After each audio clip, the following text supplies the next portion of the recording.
Et la Cour de cassation a eu à renvoyer la cause, donc l'affaire Matata, devant la Cour constitutionnelle comme juge d'interprétation pour qu'on puisse avoir le sens de ce que l'on entend, infraction commise dans l'exercice ou à l'occasion. C'est comme autrement dit, quand vous arrivez chez un médecin, le médecin a besoin de l'échographie. Ce n'est pas lui qui va interpréter.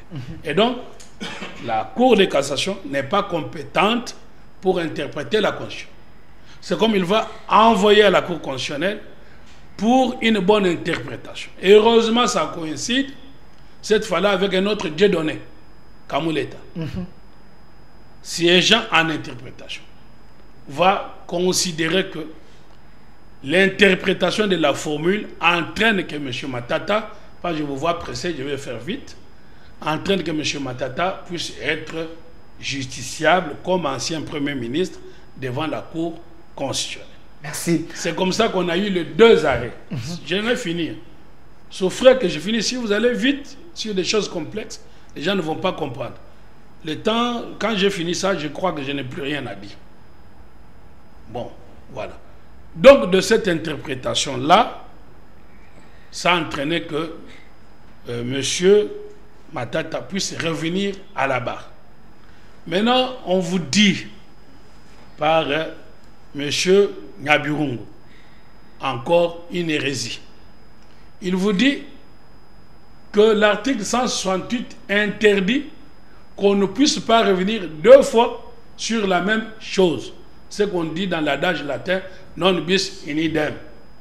Mais ici, la question à se poser, est-on revenu deux fois sur la même chose? La réponse est non. L'arrêt Kalouba était en matière pénale.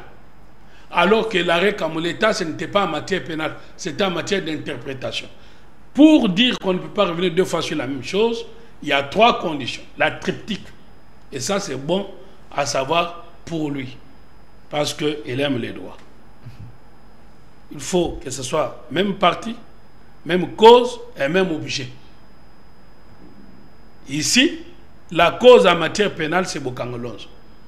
Mais la cause où il y a eu l'arrêt d'interprétation, ce n'était pas Bokangolonzo. C'était l'interprétation de la formule dans où. Ce n'est pas la même cause. Et enfin, quand on dit qu'on ne peut pas revenir deux fois sur la même chose, c'est quand il s'agit de décision de fond. La compétence n'est pas une décision de fond. Donc voilà un peu en résumé l'essentiel. Et enfin, quand M. Romain Pius dit qu'il y a l'acharnement politique contre M. Matata, mais séance tenante, j'ai fini par là, séance tenante, lors de la dernière audience, M. Matata a soulevé cet argument. Mais le ministère public a rétorqué pour dire si l'affaire Bokangolonzo est née, c'est sur demande de M. Matata lui-même. Et il n'a pas répliqué. Merci. Et alors, d'où vient l'acharnement? Merci, maître Oscar Moubiaï. Je ne veux pas que les internautes s'énervent contre moi en disant que je vous donne suffisamment de temps. Pius Romain avait, quand il avait parlé, il était au-delà des 10 minutes. Je vais vous donner suffisamment de temps, monsieur Pius Romain.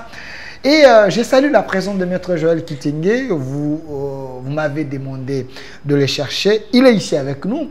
Maître Joël Kitenge, nous allons parler du régime Tshisekedi face aux violations des droits de l'homme, aux violations de la Constitution. Dossier Kabila, on en parle. Mais avant tout, il y a la question liée au procès Matata, parce que Matata est au Parlement. Il a même fait savoir à ses collègues députés que la Cour constitutionnelle ne peut pas être au-dessus de la loi, donc il ne peut pas retourner là-bas sans avoir la permission de l'Assemblée nationale. Est-ce, pensez-vous que Matata Ponyo, c'est un moins sérieux? Bon, je ne peux pas tout de suite répondre par une analyse et l'appréciation de valeur sérieux ou pas sérieux. Je voudrais d'abord saluer mes deux co-débatteurs qui, de tous, sont mes aînés, y compris mon aîné Pius qui est de l'autre côté, tout comme maître Moubiaï. C'est un journaliste chevronné, mais désormais juriste aussi, on le sait, peut-être qu'il a déjà fini, qu'il faisait le droit. Cette question, c'est un faux débat. Un faux débat, d'autant plus que je ne voudrais pas revenir sur ce à quoi Maître Moubiaï a déjà développé. Il faut d'abord noter des questions d'éthique et de moralité, que quand nous parlons de cette affaire, normalement, le barreau et même les corps académiques devraient empêcher